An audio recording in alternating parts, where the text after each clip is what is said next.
طيب, nini hukumu ya elimu ya sekula kwa Muislamu kiujumla? Sisi tutasema masala haya yanabaki katika ibaha yakiwa hayana munkarati ndani yake, yani itabaki katika hali ya uhalali ikiwa kama ndani yake katika njia za kusoma kumesalimika na mambo ya munkarati. Kwa mfano mtu kusoma mahali ambapo watu wanachanganyikana, wanawake na wanaume, hakuna mipaka ya kisheria, bila shaka ni jambo hili la haram. Au watu wanasoma katika mazingira ambayo kuna maasi yasiyokuwa hayo, muziki na mengineyo katika mambo ambayo ni kinyume na dini na kinyume na sheria. Tunasema kwamba hiyo ni dharura, haijakuwa ni dharura kiasi hicho, kwa itakuwa hilo ni haramu. Lakini asili ya kusoma, mtu akaisoma dunia na mambo ambayo yatakuwa tunatawassali kwa mambo hayo kusahilisha mambo ya kidunia, kadhalika mambo ya dini, kama mtu kusomea udaktari au kusomea uinjinia au kusomea mengineyo ambayo ni mambo ambayo yanarudi manufaa yake kwa watu, bila shaka ni jambo la ibaha, jambo la mubaha, jambo linalofaa, bali mara nyingine inaweza ikafika hata faradhi ya kifaya, hasa katika masala ya tiba na mengineyo ambayo wanadamu wanahitajia. Lakini watu wasitoe hukumu hizo moja kwa moja kwamba kila mahali panaposoma basi pafaa kusoma. Lazima uchunge mipaka ya kisheria, uangalie taratibu za kwenda na kulipeleka jambo hilo. Na hili tunasema hivi pia tukifuta dhana zile potofu zinazoenezwa kwa watu kama sisi tunapinga kusoma elimu ya dunia, elimu hii ya sekula.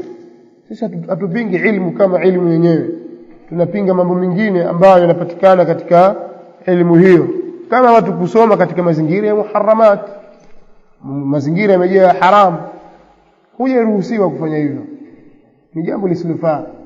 Umeelewana?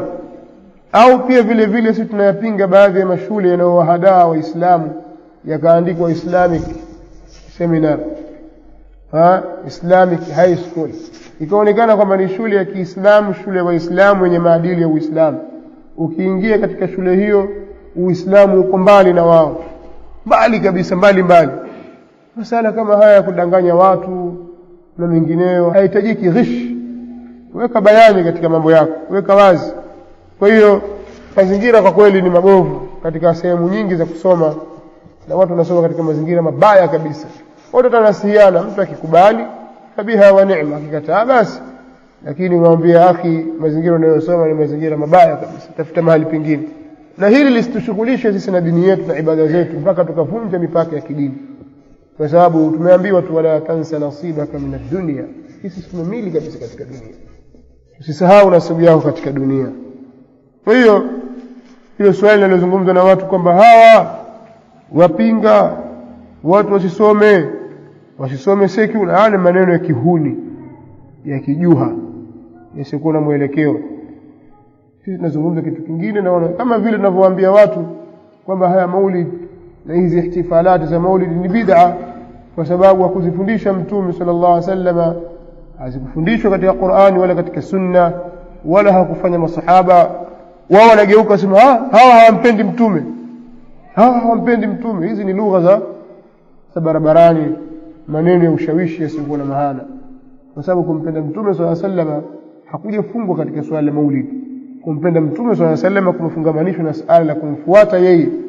Mwenye kumpenda Mtume sallallahu alaihi wasallam kiukweli, katika alama zake ni anamfuata Mtume sallallahu alaihi wasallam, wala hazushi katika dini yasiyokuwemo. Kwa hiyo ndio hivyo tunasema sisi tunazungumza kitu kingine, wao wanapakaza kitu kingine.